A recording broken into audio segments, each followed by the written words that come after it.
1811 4000। यही consumer helpline.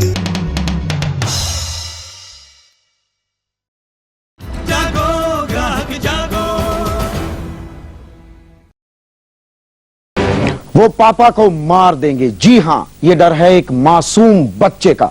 Hindustan की कसम में हम बात करेंगे, एक बार फिर बात करेंगे निजी बैंकों की ज्यादतियों की, क्योंकि मुंबई में रिकवरी एजेंट्स का आतंक थमने का नाम नहीं ले रहा है और इनकी ताजा हरकत से 9 साल का एक बच्चा इतना खौफजदा हो गया कि फोन की घंटी सुनते ही वो चीखने लगता है। 3 दिन पहले भी हमने आपको खबर दिखाई थी IBN 7 की। हिंदुस्तान की कसम की मुहिम है। जब तक खौफ नहीं रुक जाएगा, आतंक नहीं रुक जाएगा रिकवरी एजेंटों का, तब तक ये खबरें लगातार हम दिखाते रहेंगे, सवाल भी पूछते रहेंगे।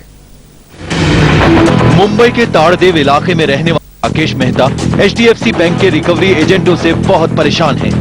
उनकी गैर मौजूदगी में एक दिन रिकवरी एजेंट ने उनके बच्चे को ऐसा धमकाया कि वो अब खुद को एक कमरे में ही बंद रखता है। उन्होंने मेरे घर पे फोन किया, मेरी सर्वेंट के साथ बात किया, सर्वेंट को गंदी गालियां दी। मेरी सर्वेंट डर गई, उन्होंने मेरे बच्चे को दिया, तो मेरे बच्चे को उन्होंने फोन पे बताया कि अगर आपके पिताजी आज पेमेंट नहीं करते हैं तो आपको और आपके पिताजी और फैमिली को मैं आके मार डालूंगा। राकेश ने बैंक से कुछ रकम ली, लेकिन दुबई दौरे पर होने की वजह से वो रकम की एक किश्त नहीं चुका पाए। उन्होंने किश्त देने के लिए रिकवरी बॉय को भेजने के लिए कहा। बैंक ने कोई आदमी तो नहीं भेजा, मगर रिकवरी करने वालों के फोन आने लगे। उन्होंने मेरे को प्रॉमिस किया शाम तक हम भेज देंगे। शाम तक उनका बिल नहीं आया। नेक्स्ट डे सुबह उनका वापस 10 तारीख को उनका फोन आया कि मैं ईमेल नहीं कर सकी हूँ, बट मैं मेरे आदमी को भेजती हूँ कलेक्ट करने के लिए। तो मैंने उनको रिक्वेस्ट किया था कि आप अपने आदमी को 2 बजे या 2:30 बजे के पहले भेजना, बिकॉज उसके बाद मेरी मीटिंग है, I will be not there. So उन्होंने बोला ओके 2:30 बजे तक आ जाएगा। I waited till 2:30, nobody came. ये मामला मीडिया में उछलने के बाद पुलिस ने जांच पड़ताल तो शुरू कर दी है, लेकिन राकेश जैसे न जाने कितने लोग रिकवरी एजेंटों के आतंक के साए में जी रहे हैं। Bureau report, Mumbai, IBN 7। तो आपने देखा, ये कहानी सिर्फ राकेश मेहता तक महदूद नहीं रह जाती है। 3 दिन पहले भी हमने आपको दिखाया था किस तरह से प्रकाश सावरकर नाम का एक शख्स, उसने खुदकुशी कर ली। इतना दबाव दिया। वहां पर ICICI बैंक के रिकवरी एजेंट थे, यहां पर HDFC बैंक के रिकवरी एजेंट एक बच्चे को धमका रहे हैं, तुम्हारे बाप को मार डालेंगे, तुम्हारे पापा को मार डालेंगे। मेरे सहयोगी जयप्रकाश सिंह इस खबर पर लगातार नजर बनाए हुए हैं। इसके अलावा हमारे साथ जुड़ेंगे दिल्ली से, मेरे न्यूज रूम से जुड़ेंगे bison Mishra, consumer right activist है। लेकिन जयप्रकाश, पहला सवाल आपसे मैं पूछना चाहूंगा, क्या बैंकों को कोई शर्म नहीं रह गई है, कोई लिहाज नहीं रह गया है, कोई फर्क ही नहीं पड़ता है उन्हें अब?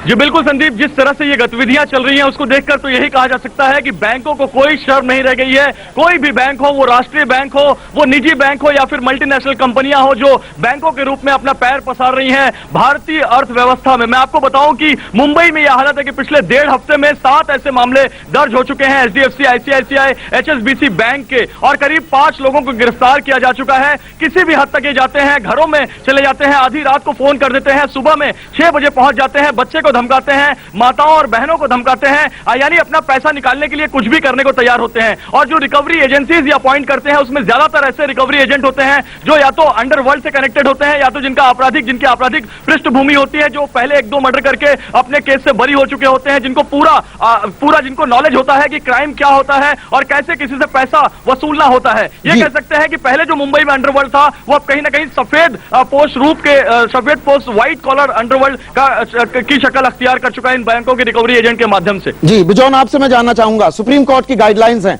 दिशा निर्देश हैं, बैंकों के ऊपर अब सख्ती भी हो रही है, पुलिस ऐसे रिकवरी एजेंट्स को गिरफ्तार भी कर रही है, फिर भी कोई फर्क पड़ता क्यों नहीं दिखाई दे रहा है? बैंकों की क्या चमड़ी इतनी मोटी हो गई है, चर्बी इतनी चढ़ गई है कि देख लेंगे, ये तो होता रहता है, हमें तो पैसे अपने वापस चाहिए किसी भी कीमत पर? ये जो भी हो रहा है बहुत ही गलत हो रही है और हम ये कहना चाहेंगे कि जो मुहिम आप लोग ने छेड़े हैं ये बहुत ही बढ़िया काम कर रहे हैं आप, जो जागरूकता ला रहे हैं लोगों में। हम ये कहना चाहेंगे कि अब आपके तहत जो बात आप लोगों तक लाए हैं, हर व्यक्ति जो इसके विक्टिम बन रहे हैं वो तुरंत अपना नियरेस्ट पुलिस स्टेशन में जाकर इसका शिकायत करें। जिनको भी इस ढंग का फोन कॉल मिल रहा है, बेगर डरे हुए उनको पुलिस स्टेशन में जाके शिकायत करनी चाहिए और आप लोगों तक इस बात को पहुंचाना चाहिए जी, ताकि एक ऐसा अभियान हम लोग छेड़े देश भर में कि ये तुरंत एक कड़ी रूप से लोगों के सामने आए और हम लोग चाहते हैं कि एक इस ढंग का कानून आरबीआई बनाए ताकि इस बैंकों का केवल चेयरमैन और मैनेजिंग डायरेक्टर, जो हम बार बार आपके तहत लोगों को कह रहे हैं कि उनको अरेस्ट करना चाहिए जी, हम ये भी चाहेंगे कि अब इस ढंग का कार्रवाई आरबीआई शुरू करे कि उनका लाइसेंस जब्त कर दिया जाए ताकि वो बैंकिंग सेवा से वंचित हो जाए। इस ढंग के यदि कोई भी शिकायत, यानी कि इस तरह के सख्त कानूनों को और सख्त बनाने की जरूरत, ताकि बैंक इस तरह के जो कार्यकलाप है वो ना करें। और ये हमारी मुहिम है IBN 7 की। अगर आपको कोई परेशान कर रहा है रिकवरी एजेंट, आप सीधे IBN 7 से फोन कर सकते हैं, हमारे से बात कर सकते हैं। ये मुद्दा हम लगातार उठाते रहेंगे, ये हमारी मुहिम है। वैसे रिकवरी एजेंटों की गुंडागर्दी मुंबई पुलिस का नया सिरदर्द बन गई है। अब रिकवरी एजेंटों की जांच को लेकर पुलिस ने कोशिशें शुरू कर दी हैं और इस मुद्दे पर मुंबई क्राइम ब्रांच के DCP देवेंद्र भारती से हमारे सहयोगी जयप्रकाश सिंह ने बात की। रिकवरी एजेंट जो होते हैं, इसमें कई असामाजिक तत्व और कई ऐसे लोग भी आ जाते हैं जो जिनका कोई पेशा नहीं होता, जो पढ़े लिखे भी नहीं होते, सिर्फ उनका एक काम होता है जाकर वसूली करना। इस बारे में क्या इनको रिकवरी एजेंसीज को आप जाकर कुछ बोलना चाह रहे हैं? रिकवरी एजेंट्स को जैसे कि मैंने बताया, क्लियर कट इंस्ट्रक्शंस है कि उनका जो सेट ऑफ गाइडलाइंस है उसको फॉलो करें और किसी के भी घर जाकर इस तरह की धमकी देना ये कानून के दायरे में नहीं, किसी हालत में नहीं आता है। और ये रिकवरी एजेंसी जो रिक्रूटमेंट करती है उसको लेकर क्या कहना चाहेंगे? उसको हम देखेंगे कि किस तरह के लोग उसमें आते हैं। रिकवरी उनको पुलिस स्टेशन की तरफ से हम सब उनका रिकॉर्ड मंगवा कर देखेंगे कि इस तरह के लोग इस तरह की एजेंसीज में शामिल हो रहे हैं। यानी रिकवरी एजेंट जो है उनके भी रिकॉर्ड मंगवाए जा रहे हैं? हम डेफिनेटली चेक करेंगे, यदि कुछ असामाजिक तत्व उसमें है तो हम उसकी भी चौकसी करेंगे। तो मुंबई पुलिस ने अब कड़ाई करने का मन बना लिया है, फैसला कर लिया। वैसे कर्ज वसूलने के बैंकों के रवैये पर लगाम कसने के लिए रिजर्व बैंक गाइडलाइन जारी कर चुका है, लेकिन बैंकों के रवैये में बदलाव नहीं आया है और इस मुद्दे पर पिछले दिनों सुप्रीम कोर्ट ने कड़ी नाराजगी जाहिर की थी। तो रिजर्व बैंक ने नई गाइडलाइन तैयार की और क्या है ये गाइडलाइन, आप भी नजर डालिए। रिकवरी एजेंसियों की जोर जबरदस्ती पर हाल ही में सुप्रीम कोर्ट ने कड़ी नाराजगी जताई, जिसके बाद रिजर्व बैंक ने कर्ज वसूली के बारे में नए दिशा निर्देश तैयार किए हैं, जिनके मुताबिक वसूली एजेंट रजिस्टर्ड फोन नंबरों से ही ग्राहकों को कॉल करें। ये नंबर वेबसाइट पर प्रकाशित किए जाएं। इन नंबरों के अलावा किसी और नंबर से फोन नहीं किया जाएगा। बैंक खास हालात में रिकवरी एजेंट और ग्राहक के बीच फोन पर हुई बातचीत की रिकॉर्डिंग का भी इंतजाम रखें, ताकि जरूरत पड़ने पर देखा जा सके कि एजेंट ने बातचीत में कैसी भाषा इस्तेमाल की। रिकवरी एजेंट रखने से पहले एजेंसी उसका पुलिस वेरिफिकेशन जरूर कराए। बैंक को रिकवरी एजेंट्स के नाम वेबसाइट पर प्रकाशित करने होंगे, ताकि बाद में बैंक अपनी जिम्मेदारी से पल्ला ना छूटे। Bureau report IBN 7। और मुंबई में लगातार मेरे साथ जुड़े हैं मेरे सहयोगी जयप्रकाश सिंह, जबकि दिल्ली में बैठे हमारे स्टूडियो में बैठे हैं बिजॉन मिश्रा। बिजॉन, मैं आपसे पूछना चाहूंगा, ये सवाल हमने 3 दिन पहले भी उठाया था कि ये गाइडलाइंस हैं, लेकिन इनकी धज्जियां उड़ा देते हैं बैंक, इनको नजरअंदाज कर देते हैं। नई गाइडलाइंस भी आ गई, आपको लगता है तामील की जाएगी, अमल किया जाएगा इनको? वेल, हम लोग यदि केयरफुल होए, हम लोग यदि बहुत मॉनिटरिंग करें इसको लेकर और चौकसी रखें, और जैसे आपके रिपोर्टर्स लगातार इस पे ध्यान रख रहे हैं, हम सोच रहे हैं कि अभी हम लोग का काम ये है कि हर बैंक को ये उन लोग लागू किया कि नहीं इस पे ध्यान देना है, और यदि कोई बैंक इस पे नहीं लागू कर रहे हैं, एनफोर्स नहीं कर रहे हैं इस गाइडलाइंस को, तो ये RBI के नजर में जरूर ले आए जल्दी से जल्दी, ताकि उन पे कार्रवाई शुरू करें।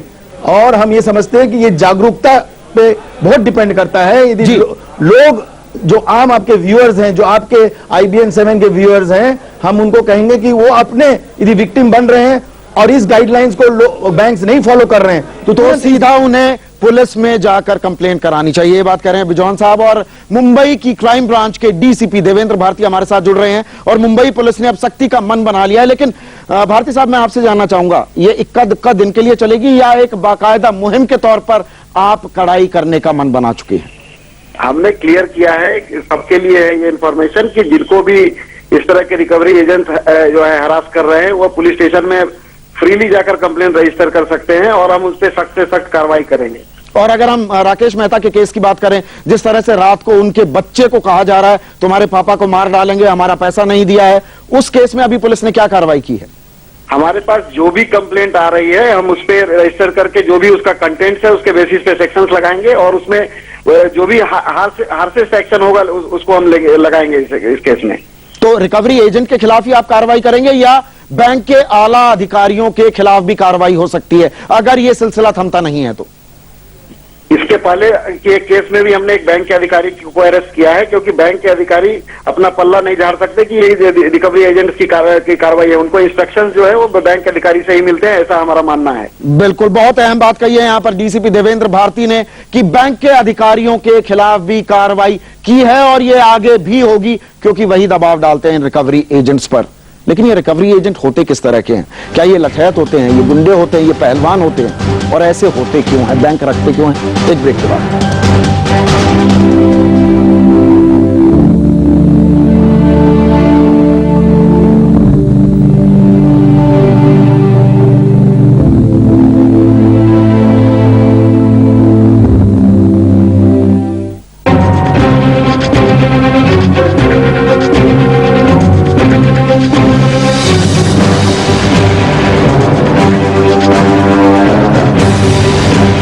आप देख रहे हैं हिंदुस्तान की कसम। हिंदुस्तान की कसम पर हमने एक खास मुहिम शुरू की है रिकवरी एजेंट्स के खिलाफ, उनके खौफ को, उनके भय को खत्म करने की मुहिम।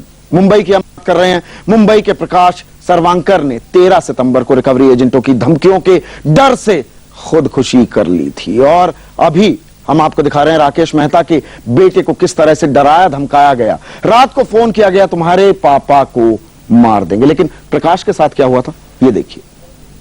पप्पांना बोलले तुम्हाला मी मारतो, 4 जणांना आणतो, त्यांनी फोन केला।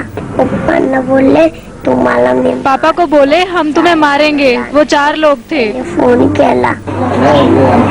6 साल की प्राजक्ता अपने पिता के दर्द की गवाह थी। उसके पिता प्रकाश सर्वांकर ने आईसीआईसीआई बैंक से 50,000 का लोन लिया था। लोन की रिकवरी के लिए रिकवरी एजेंटों ने प्रकाश को इतना परेशान किया कि उन्होंने खुदकुशी की और ये सभी बातें प्रकाश अपने सुसाइड नोट में छोड़ गए। चौतरफा शिकायतें झेल रहे बैंक ने अब सर्वांकर परिवार को मुआवजे का ऐलान किया है। मुआवजे के तहत सर्वांकर परिवार को एक बड़ी रकम बतौर फिक्स डिपॉजिट दी जाएगी, जिससे परिवार को 2,500 रुपए हर महीने मिलेंगे। लेकिन परिवार का दुख इतने से ही कम होने वाला नहीं। वो लौटकर वापस नहीं आएंगे। प्रकाश सर्वांकर की खुदकुशी के मामले में पुलिस ने 4 लोगों को गिरफ्तार भी किया है। गिरफ्तार लोगों में एक रिकवरी एजेंसी का मालिक और एक एजेंट भी है। उधर बैंक ने रिकवरी एजेंसी निशांत एसोसिएट्स के खिलाफ कार्रवाई करते हुए उनकी सर्विसेज खत्म कर दी हैं। करण कौशिक, मुंबई, IBN से। अब आईसीआईसीआई बैंक ने मुआवजे का तो ऐलान कर दिया, लेकिन क्या उससे प्रकाश की भरपाई हो पाएगी? उसकी 2 मासूम बच्चियां हैं, उसकी बीवी है, क्या वो दुख खत्म हो जाएगा? जयप्रकाश सिंह मुंबई में मौजूद हैं, bison Mishra consumer right activist हैं, हमारे स्टूडियो में मौजूद है। जयप्रकाश, मैं आपसे जानना चाहूंगा, अब मुआवजे का तो ऐलान कर दिया, क्या ये पल्ला झाड़ने का एक और तरीका है अपनी जिम्मेदारी से?